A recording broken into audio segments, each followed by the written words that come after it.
maka kita sebut ini dengan TB true MDR, betul-betul MDR.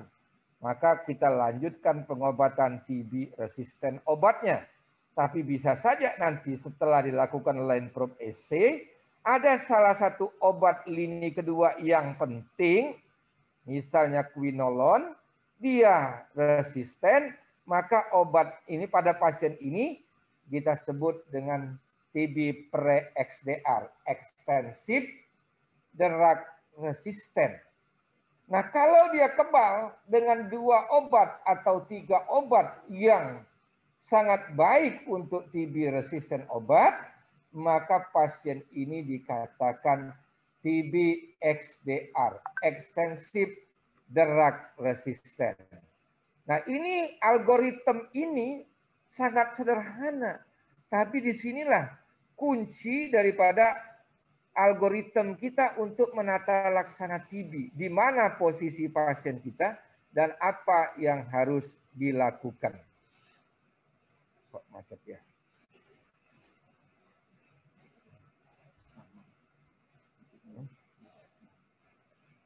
Nah, jadi kalau sudah mengobatin anak-anak, ini ada beberapa prinsip pengobatan TB. Obat TB itu tidak boleh diberikan satu macam obat. Kalau dia diberikan satu macam obat, itu kemungkinan akan resistennya tinggi. Jadi minimal kita memberikan obat TB itu 2 macam obat, minimal. Nah, obat TB ini dibagi 2 tahapan. Tahap awal dan tahap lanjutan. Sebanyak dan secepat mungkin. Oleh karena kita membunuhnya itu secepat dan sebanyak mungkin, maka kita namakan intensif. Jadi tahap awal ini nama lainnya adalah tahap intensif. Oleh karena kita ingin membunuh kuman TB itu sebanyak dan secepat mungkin. Oke, jadi tahap awal nama lainnya adalah tahap intensif. Nah, tadi dokter katakan di tahap intensif ini tujuan kita adalah membunuh kuman Mycobacterium tuberculosisnya. Nah, membunuh itu disebut dengan baktrisidal untuk membunuh bakterinya. Jadi fase awal atau tahap awal itu nama lainnya adalah tahap intensif atau tahap baktrisidal. Nah, untuk tahap baktrisidal ini tidak cukup dengan hanya 2 obat. Paling tidak dia dengan 4 macam obat. Kalau untuk tahap lanjutan, bisa saja dengan 2 macam obat atau 3 macam obat. Oleh karena pada tahap lanjutan ini, kuman TB-nya itu mayoritas sebagian besar sudah mati. Sehingga kalau kita periksa BTA, BTA-nya negatif. Hanya ada sebagian kuman yang masih hidup dan menunggu kesempatan untuk tumbuh kembali kalau obatnya tidak diberikan. Nah, oleh karena kumannya itu tidak banyak, kadang-kadang orang tidak memberikan obat ini setiap hari. Bisa 2 hari, bisa 3 hari sekali. Oleh karena itu, tahap lanjutan ini disebut dengan bisa juga kalau diberikannya kelang hari atau kelang 2 hari, disebut dengan tahap intermittent. Tahap intermittent. Nah, karena tujuannya tadi bukan lagi membunuh kuman, kita hanya menjaga kuman ini jangan tumbuh dan menghapus sisa-sisanya, maka kita sebut juga dengan namanya fase sterilisasi. Jadi kalau di awal tadi fase baktrisidal, lanjutannya adalah fase sterilisasi. Kalau di awal tadi fase awal, berikutnya adalah fase lanjutan. Kalau di awal tadi fase intensif, maka berikutnya kalau kita berikan kelang hari disebut dengan fase intermittent. Nah, biar pengobatan ini teratur, yakin tuh pasiennya makan obat, kita kadang-kadang kan sering dibohongi oleh pasien. Pak, saya sudah makan obat, Pak Dokter. Padahal obatnya dibuang, disimpan. Maka kita perlu membutuhkan bantuan orang lain untuk betul-betul mengawasi si pasien ini menelan obatnya. Nah, orang yang membantu kita mengawasi pasien ini menelan obat di depan dia disebut dengan PMO, pengawas menelan obat. Pengawas menelan obat. Kalau bahasa Inggrisnya namanya DOT, Directly Observed Treatment. Orang yang mengawasi pasien makan obat secara langsung.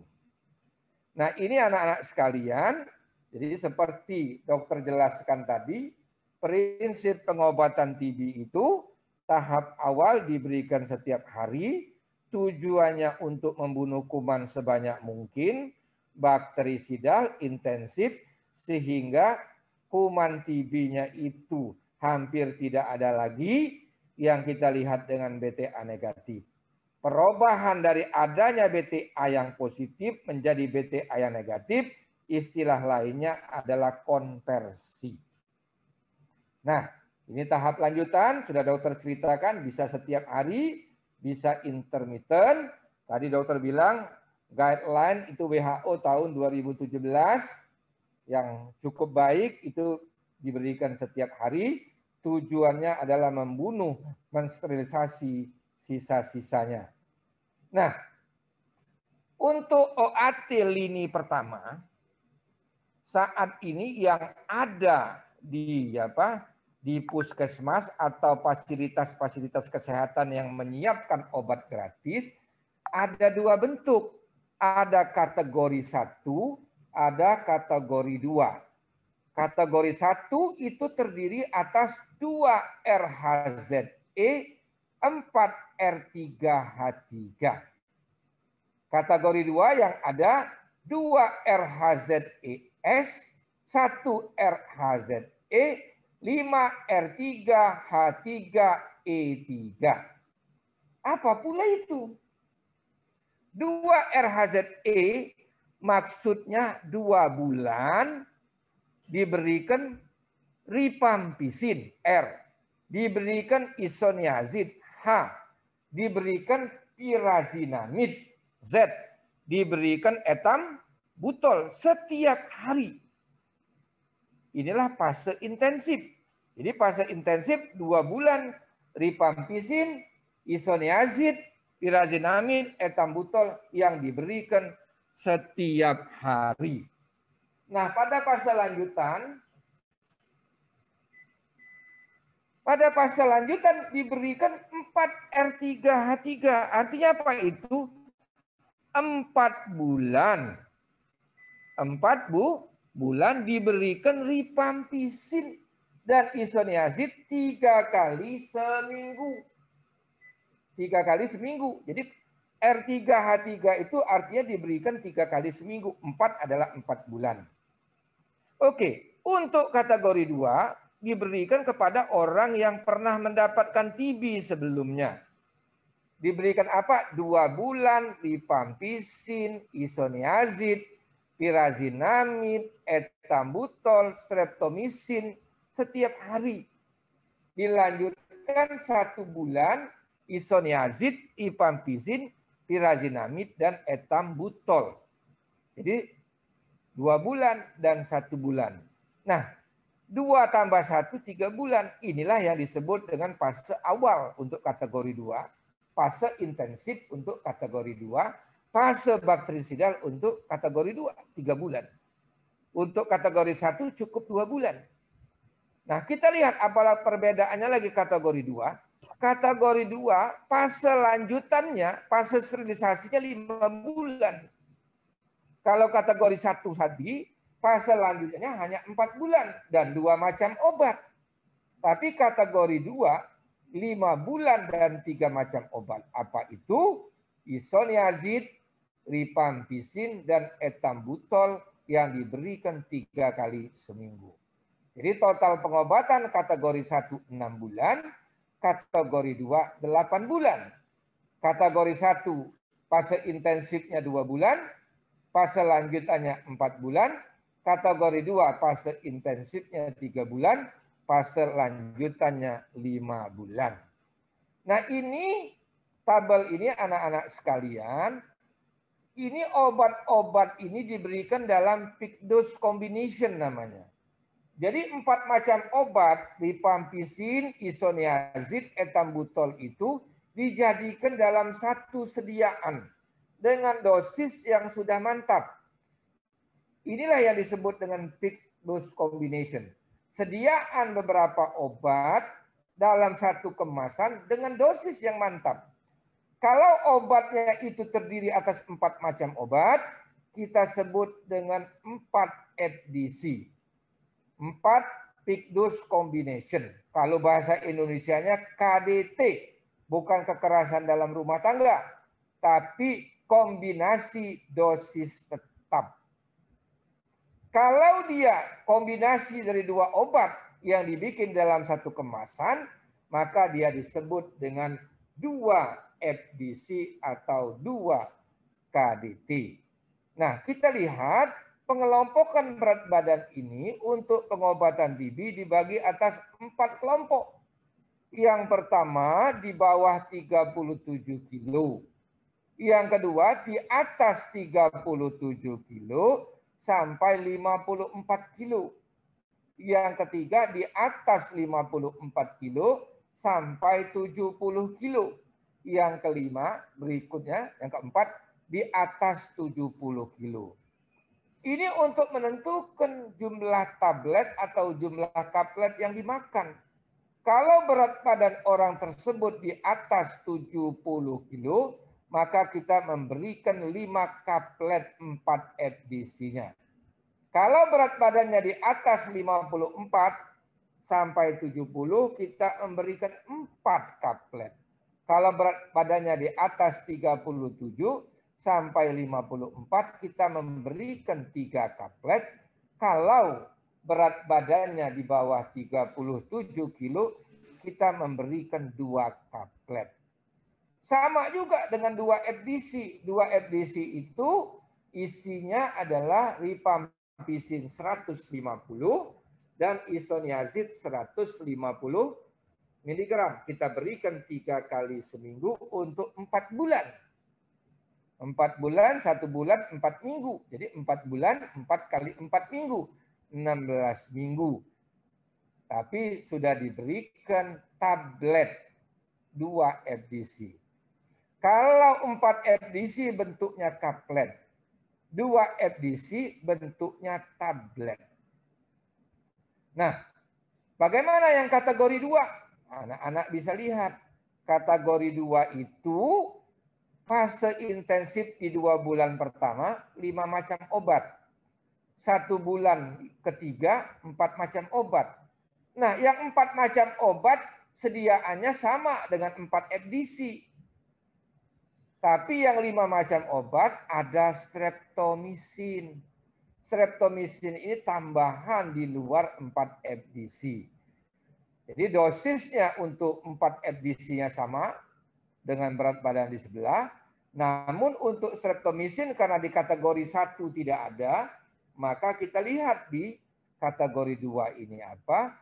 Streptomycin itu 1 pial itu 1000 mg. Isinya 1000 mg. Nah, itu diberikan pada pasien dengan berat badan di atas 54 kilo. Jadi pasien yang di atas 54 kilo diberikan penuh 1 gram streptomycin. Yang di bawah 54 kilo kita bisa memberikan 750 mg atau 500 mg kalau dia di bawah 37 kilo. Pemberiannya secara apa? Injeksi, suntikan. Di mana disuntiknya? intramuskuler. Oke. Jadi sama saja. Nah, bedanya nanti yang berikutnya di tahap lanjutannya kan ada 3 macam obat. Kalau tahap kategori 1 kan 2 obat, RH, kategori 2 RHI. Nah, RH-nya itu sama dengan kategori 1, 2 diisi ditambah dengan etambutol. Nah, etambutol ini sediaannya kalau kita lihat di sini adalah 500 mg satu tablet. 400 mg satu tablet. Untuk orang-orang yang berat badannya di atas 71 kilo diberikan 5 tablet etambutol. Jadi sama dengan 2 KDT-nya. Kalau 2 KDT-nya 2 tablet, etambutolnya 2 tablet juga. Kalau KDT-nya 3 tablet, etambutolnya 3 tablet juga. Jadi maksimal untuk berat badan di atas 70 kilo kita bisa memberikan 5 tablet etambutol. 1 tablet etambutol isinya 400 mg, berarti kalau 5 tablet adalah 2 gram atau 2000 mg.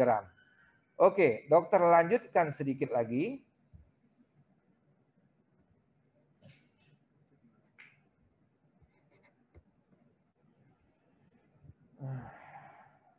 Ini dokter lewatkan saja, ini obat lama.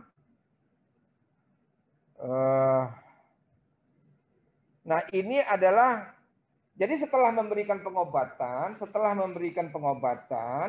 maka kita harus melakukan evaluasi pengobatan selama follow up. Nah, apa yang di follow up anak-anak? Mungkin tidak ada di slide, dicatat aja. Yang pertama adalah klinisnya. Yang kedua adalah BTA-nya. Yang ketiga adalah ronsen toraknya. Yang keempat adalah efek samping obatnya. Yang kelima adalah keteraturan berobatnya. Jadi ada 5 poin yang harus kita evaluasi selama pengobatan. Klinis. Apa yang kita evaluasi? Ya klinisnya, batuknya berkurang atau tidak, hilang atau tidak, sesaknya seperti apa, nafsu makannya naik atau tidak, berat badannya naik atau tidak, yang lemah lesu loyo tadi hilang atau tidak. Nah, itu yang kita nilai. Kalau dia berat badannya naik, kita bilang perbaikan. Kapan kita lakukan evaluasi itu? Setiap kali pasien datang ke tempat praktek kita. Setiap kali pasien datang ke fasilitas pelayanan kesehatan di tempat kita bekerja. Yang kedua, apa yang kita nilai? Dahaknya. Berapa kali dahaknya dievaluasi? 3 kali. Yang pertama adalah pada akhir fase intensif. Pada akhir fase intensif. Kapan tadi fase intensif? 2 bulan pada kategori 1, 3 bulan pada kategori 2. Harus diperiksa dahaknya. Kapan lagi? 1 bulan sebelum akhir pengobatan. Kapan itu? Oh, kalau dia 6 bulan, berarti di bulan kelima. Akhir bulan kelima. Kalau dia 8 bulan pengobatan, kategori 2, artinya di akhir bulan ke-7. Yang ketiga kapan? Pada akhir pengobatan. Kalau dia 6 bulan, pada akhir bulan ke-6. Kalau dia 8 bulan, pada akhir bulan ke-8. Nah, mengapa ini perlu kita periksa? Karena ini akan menentukan apa tindakan yang akan kita lakukan. Misal, kalau pasien ini semuanya negatif BTA-nya di akhir bulan kedua, di akhir bulan kelima, di akhir bulan ke-6, maka pasien ini kita bilang sembuh untuk kategori 1. Negatif di bulan ketiga, negatif di bulan ke-7, negatif di bulan ke-8, sembuh kategori 2. Namun kalau dia di akhir bulan kedua tetap positif, tidak terjadi konversi, atau di akhir bulan ketiga pada kategori 2, masih positif dahaknya, tidak terjadi konversi, maka pasien ini dicurigai TB resisten obat. Nah, apa yang kita lakukan? Kita harus lakukan pemeriksaan TCM kembali. Jadi ini sangat menentukan. Oke, dokter lanjutkan lagi. Jadi berikutnya adalah efek samping obat. Efek samping obat kita bagi dua. Ada efek samping yang ringan, ada efek samping yang berat. Kapan itu efek samping yang berat? Kalau efek samping itu menimbulkan kecacatan yang permanen pada pasien kita. Kalau efek samping tersebut menimbulkan kematian pada pasien kita. Kalau kita teruskan. Itulah yang disebut dengan efek samping yang berat. Di luar itu kita sebut dengan efek samping ringan. Nah, apa yang kita lakukan? Kalau efek samping berat, OAT-nya apapun alasannya, obatnya di stop. Kalau efek samping ringan, OAT-nya diteruskan, ditambah dengan obat-obat yang menghilangkan gejalanya. Itulah tindakan yang harus kita lakukan, sehingga kita perlu melakukan evaluasi setiap kali pasien datang, apakah ada efek samping dan tidak. Nah, kalau pasien ini kita obatin sudah 6 bulan atau setelah 8 bulan, kan pasiennya tanya, dok, saya sudah makan obat 6 bulan, saya ini sudah boleh berhenti belum makan obat? Saya ini sudah sembuh atau belum, dokter? Maka kita harus menentukan nasib pasien kita tersebut selama 6 bulan, 8 bulan pengobatan tersebut. Kita bisa menyatakan sembuh kalau BTA-nya negatif, tetap negatif di akhir pengobatan dan 1 bulan sebelum akhir pengobatan sembuh. Tapi bisa saja pasiennya berobat sudah 6 bulan. Dahaknya tidak diperiksa. BTA-nya tidak diperiksa. Tidak bisa kita nyatakan sembuh atau tidak. Nah, pasien yang seperti ini kita hanya menyatakan pengobatan lengkap. Jadi pengobatan lengkap. Pengobatannya sudah.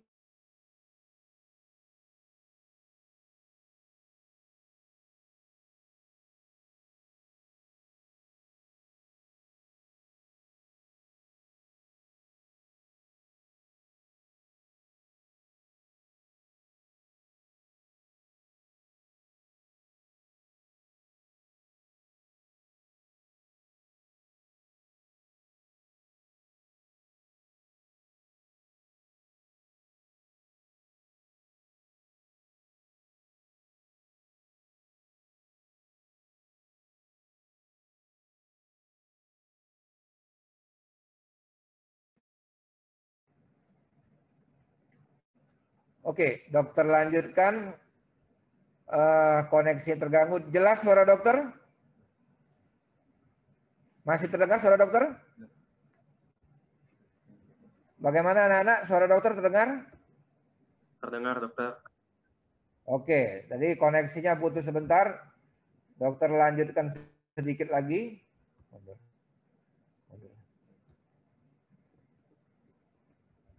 Oke. Jadi ini mungkin slide terakhir.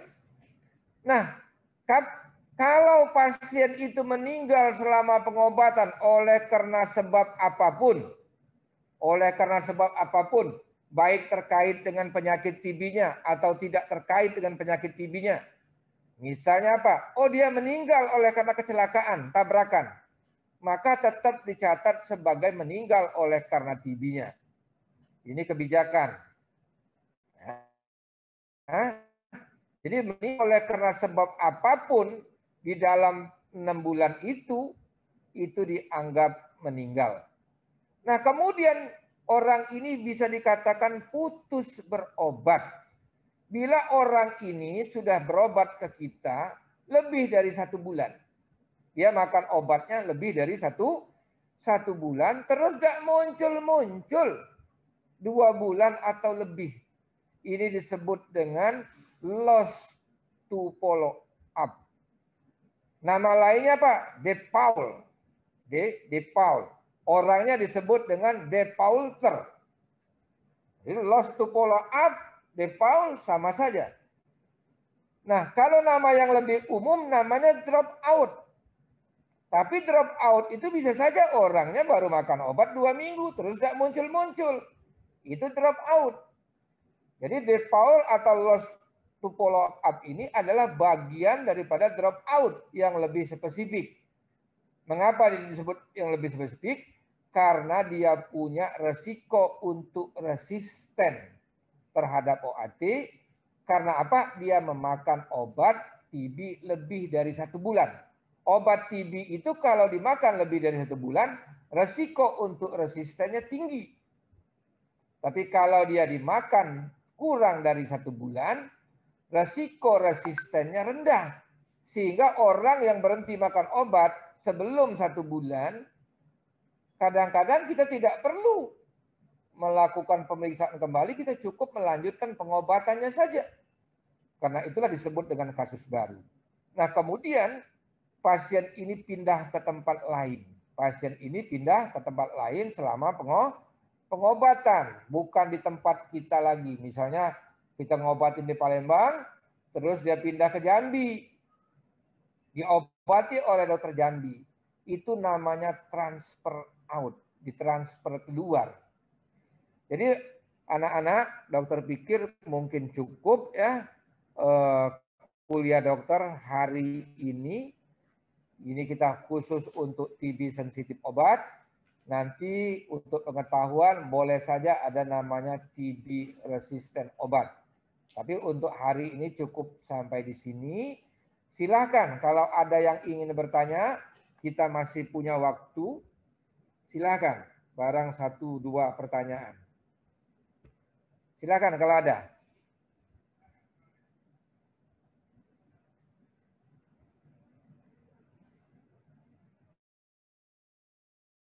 Izin bertanya, dokter.